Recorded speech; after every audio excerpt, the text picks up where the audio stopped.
Westfalenpferde, der Podcast rund um die westfälische Pferdezucht.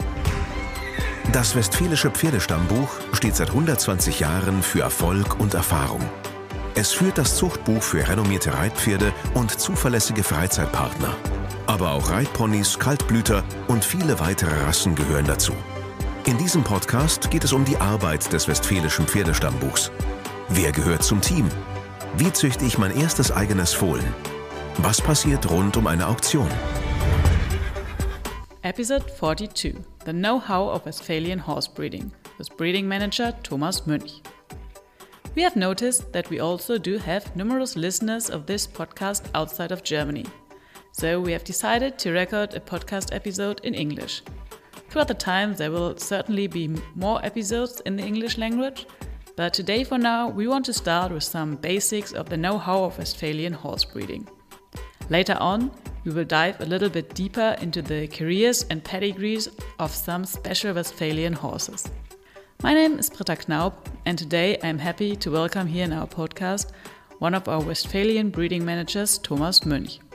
He will share with us his know-how of Westphalian horse breeding, how to find a perfect match of mare and stallion, what the right conformation of a horse looks like, and how to become a successful Westphalian breeder. A warm welcome to Thomas Münch. Hello, everybody. So in this podcast, we mainly talk about Westphalian horse breeding, the horses, our breeders and stallion owners and studs. However, the Westphalian breed is not the only one known for warm-blood riding horses in Germany. So Thomas, tell us a little bit about the different breeding associations and where the Westphalian stud book stands in line compared to the others. So we have around 17 German riding horse associations. I think we are next to Hanoverian and the Oldenburgian association, one of the three biggest ones. We have around 8,000 to 9,000 members, around 8,600 broodmares, and one of our special kind of breeding is the riding pony section, with around 1,500 breeding mares, and that's our figures and our line in which we play with the other guys around. So what characterizes each association and what differentiates them? And in this context, what makes our association, the Westphalian Stud Book, so special? I think we all developed from the time where we start to produce riding horses from the draft horse by mixture in the thoroughbreds, and starts the program to come from the working horses to the sport horses. This is quite similar in every breeding association around us. I think a little advantage is on the one side. On the other associations, they do a lot of advertisement and partnerships abroad. We start this till the last, I think, 20 years, more and more, and till the online auction business starts. It develops very quick and very successful. One of our advantages in the breeding is that we are open for other breds since 20-25 years. So we are one of the first breeding associations. They opened up their breeding register, so the breeders were allowed to use foreigner stallions, like the special one, Cornel Obolensky, this is a Belgian stallion, and this is just to show one example of the open-minded former generation of our Westphalian breeders. And what about other races? What other races does the Westphalian Stud Book have? So we have also 50 other races, from the Dülmener pony to Haflinger Iceland horses. So that's a very big mixture from the Shetland pony till the draft horse, which are all organized in our association, in our breeding direction. Is this maybe special for the Westphalian Stadtbuch, or do all German associations have this? In one Stadtbuch, as we are used to do it, it's I think the only one we have it in one Stadtbuch like this. The other associations have also the Stadtbooks for the ponies, but in our association we have one Stadtbuch who cares about all the around 50 races. And the different Stadtbuchs or the different associations, they originate from the regions they are originally from in Germany. So can I just breed a Westphalian horse when I'm located here in Westphalia, or is it possible all over Germany or maybe even all around the world? It's possible all around the world. That's also the reason why we do this podcast in my favorite language, in English. So we hopefully find more and more breeders abroad to develop our races and our brand more and more abroad. As varied as the horses and the horse types of the Westphalian Stadtbuch are, as varied are also our breeders and their different aims for breeding. So in your opinion, what would you say are the different aims for breeding horses, and what looks the further development and usage for the foals like? So we have a lot of breeders, they breed especially for the foal market, but there are also a lot of, sometimes we know them or we call them old-fashioned ones. They breed really the riding horses. And to breed a riding horse, it's a much longer way and a little bit expensive way and a longer plan than to produce only a foal. So these kind of two breeders, they are located, I think, in every Stadtbuch. In our Stadtbuch, we have many successful riding horse breeders, and also for sure they start as a foal breeder for the market and later on for the sport. And so they just want to breed a foal to sell it at the foal auctions or foal market? We have only 10% foals in our auctions of around 4,000 foals. We sell 400 foals a year for our breeders. Another 20% is for, I think, their own use. Another percentage of around 15 is for keep them and develop them as a sport horse, and another percentage is to sell them later on as a sport horse. Some of them are only bred for being a stallion prospect. So this is I think the mixture of all our breeders.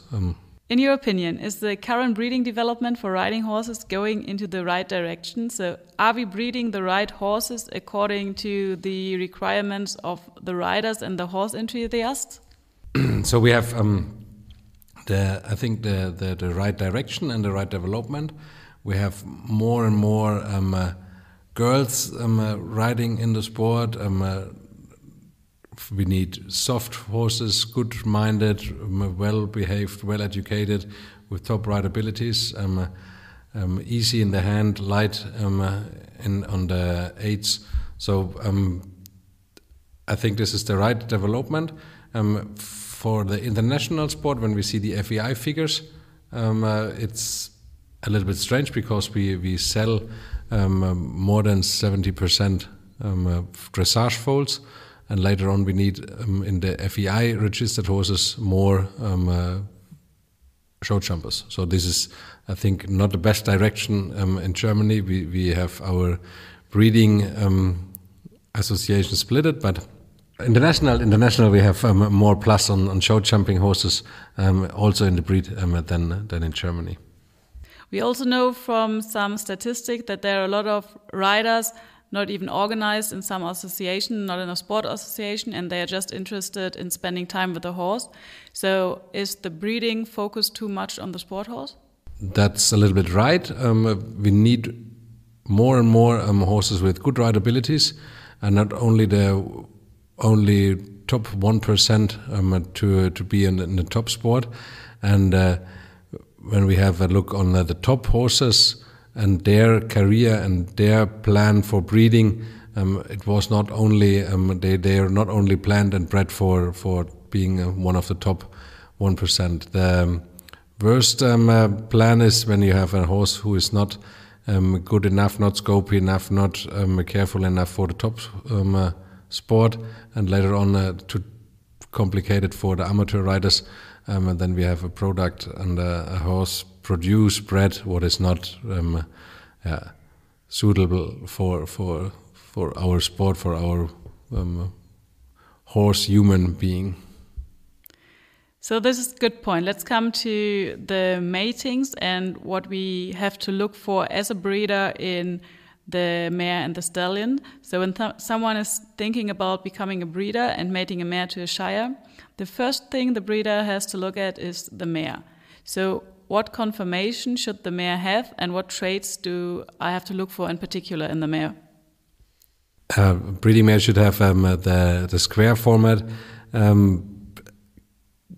wide eye, dark eye, trustful eye, where we can have a little look on the interior, good, correct fundament, and she should be in good conditions, shape, healthy.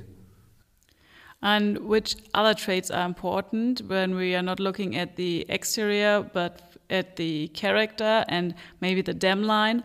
Or should the mare have a mare performance test? Is it necessary? It's not necessary, but it helps us a little bit to figure out what sire is later on fitting on this mare. So the mare performance test is a good indication for us to help the breeder later on to find the right stallion when we have some discussion about the production or the bred later on.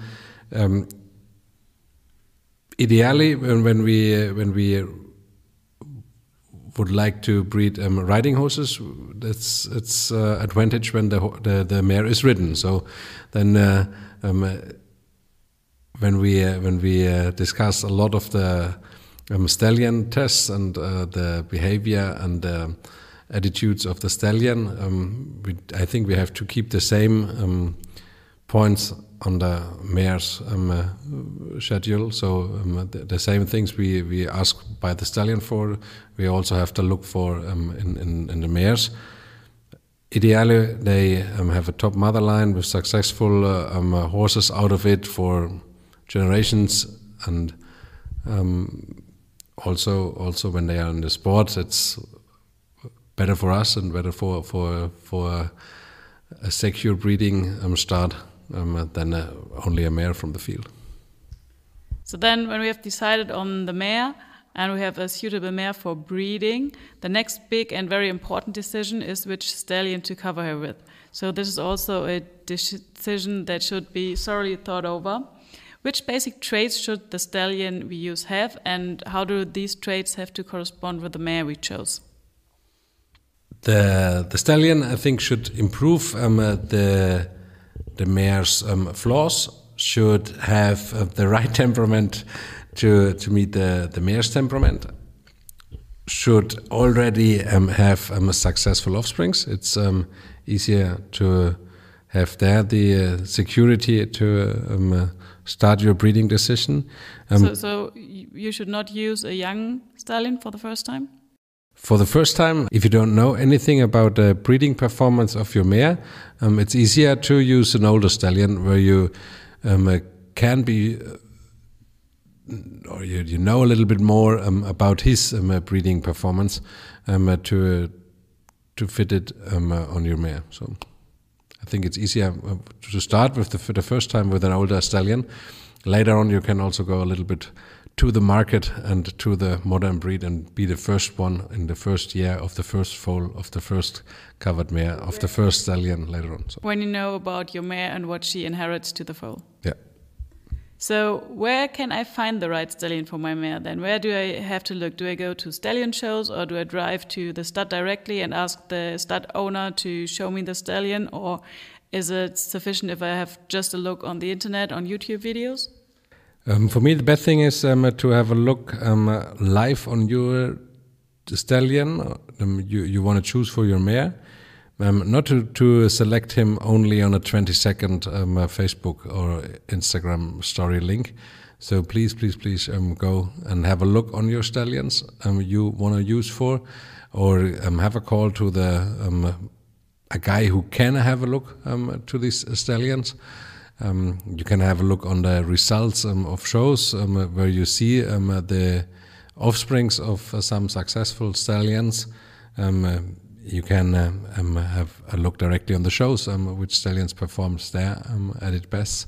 So one of the best and biggest shows is the Bundeschampionat in Warndorf. I think you can have a look on numerous of offsprings and also of the stallions himself to figure out if it fits for your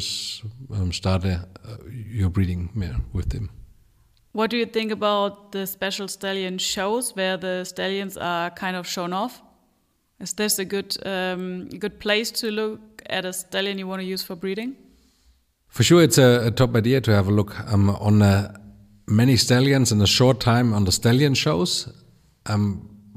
The important thing is that you have the time to stay a little bit longer on these stallion shows and have a look on the stallions also afterwards in the stable. And the most important thing is to have the discussion with your breeding friends or breeder colleagues by a glass of beer or wine to discuss your choose and find their more ideas about their way of thinking about one of the stallions that you saw the 2 hours before. If I'm not sure if I've found the right stallion or if my mating is okay, can I also call the Westfälischen Stadtbuch and ask for help here? For sure, you can give us a call and we try to help you. It's a little bit difficult when we didn't see and didn't know your breeding line and the mare and the offsprings of this mare to help you there. But I think we know a lot of background information to can help you a little bit by finding the right decision. And then when I think I've found the right mating and I want to cover my mare with a stallion, before the mare is covered, what do I have to consider in keeping the mare? So what's the right place to keep her? The best place to keep the mares is keep them in the grass and in the sun. So when they are out on the fields and the days get a little bit longer and we start a normal summer mood, then it's the best way to start your mare also for the breeding season. Most mares are covered by artificial insemination today. What happens after a successful insemination? How often do I need a vet and at what dates does the vet have to control the pregnancy? So normally we check them after 2 weeks, so after 14 days, and another check is after 40 days. After the second check, it's truly sure that she's in foal, and then I think you can keep her another sunny month on the fields and pray that you get a sound foal in the next year. So then we are praying and waiting till our foal is born. Then we have a healthy foal born in the spring. What are the first steps to consider with the foal then? For sure, the foals should be outside on the grass and in the green and in the sun for the next month to have a lot of movement and a lot of fresh air and good milk and healthy food for the mare to keep or to get the best start in their life. In Germany, it's most of the time April to May, where the most part of the foals were born. So movement, sun, grass. That's. Why should I keep my foal in movement if I want a healthy foal? What good does it do to the foal? So the development of the lungs, of the bones, of the muscles, it's much better than to keep the foals in the stable. So then I want to maybe show my foal on a foal show. Is this required? Do I have to show my foal to someone somewhere? It's an opportunity, and it's a top opportunity for us to have a look on the foals and to judge them, to get the information which stallion fits on the mare, which stallion is the best stallion of the year, which improves a lot of the mares. We see the mares, we see the foals, we know the stallions. So for us, it's easier to see them in the spring or in the summer in 1 year to get the information for the next year. So for us it's good, for you it's an opportunity. I hope everybody chooses this opportunity. And then I need my foal to be registered at any stud-book, or preferably at our stud-book, at the Westphalian Stud-Book. So how is this carried out, and how do I then become a member of our stud-book? So 2 ways. The simplest way is to give us a call. Then we try to visit you at your farm and register the foal there. Or you come to a foal show and your foal is judged and is later on registered in our stud book. It's very easy to get a member in our stud book. So for our breeders now outside of Germany, how does it work there? Are there also foal shows outside of Germany, and can my foal be registered to the Westphalian stud book if I live outside of Germany? They can also register outside of Germany. We do a lot of registered tours around Germany, so in the Netherlands or in Poland, but also in the States. We have 2 guys, and they travel around and register your foals in the States. So just keep in contact with them, and then you get your Westphalian foal registered. So today there's just a microchip inserted into the foal. What about the branding that was so popular years ago? We lost the branding because of animal welfare in Germany, in Europe. And we were an open-minded and are an open-minded stud book. So we are used to use foreign stallions, not branded our brand mares. So we live beneath the border to Belgium and the Netherlands. We were mixed up with the foreigner stallions and the mother lines and dam lambs, especially from Belgium and the Netherlands in the show jumping. We have Vitalis, we have Conor Obolensky as one of our favorite stallions in the bred. They are not Westphalian stallions, so I think we are not unhappy to lost the brand as a stamp on the horse. So you talked about the foal shows and that it is an opportunity for the breeder to show the foal there. Which criteria does the committee judge there, and how do I have to prepare my foal for this? So please have your foal in shape and in good constitution. We are judging the type, the movements, the conformation. Sometimes the foals which are in good shape, they were sold on the foal shows. Hopefully I get them in my auctions. So I select them also on the foal shows for our auctions. That's mainly how it works. So after 6 months, the foals then can be separated from their mothers, the so-called weaning of the foals. What happens then after the foal has been weaned from their mother? Normally they should be stabled in groups in the same age.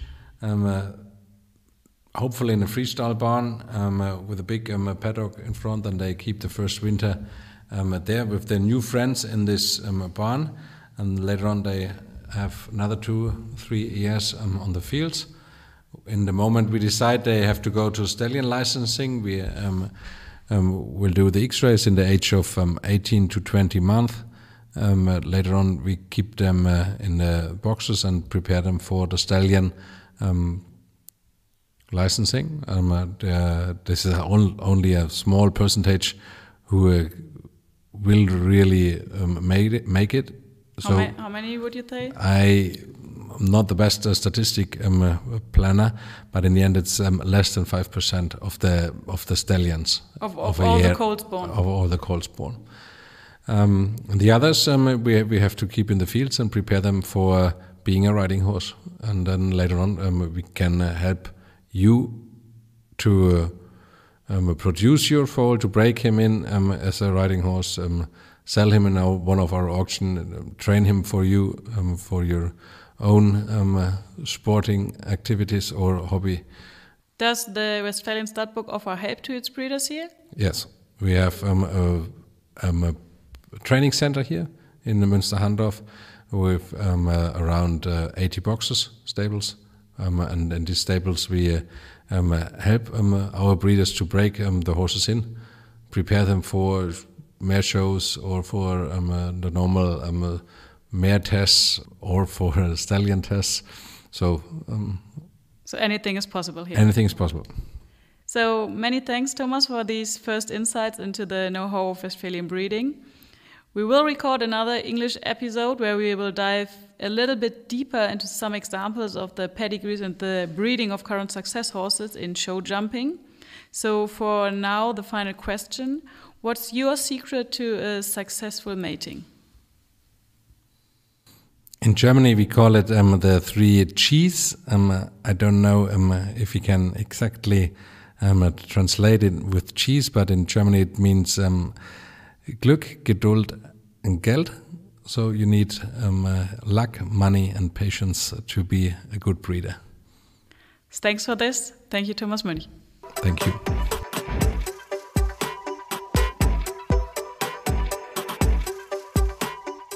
Westfalenpferde, der Podcast rund um die westfälische Pferdezucht.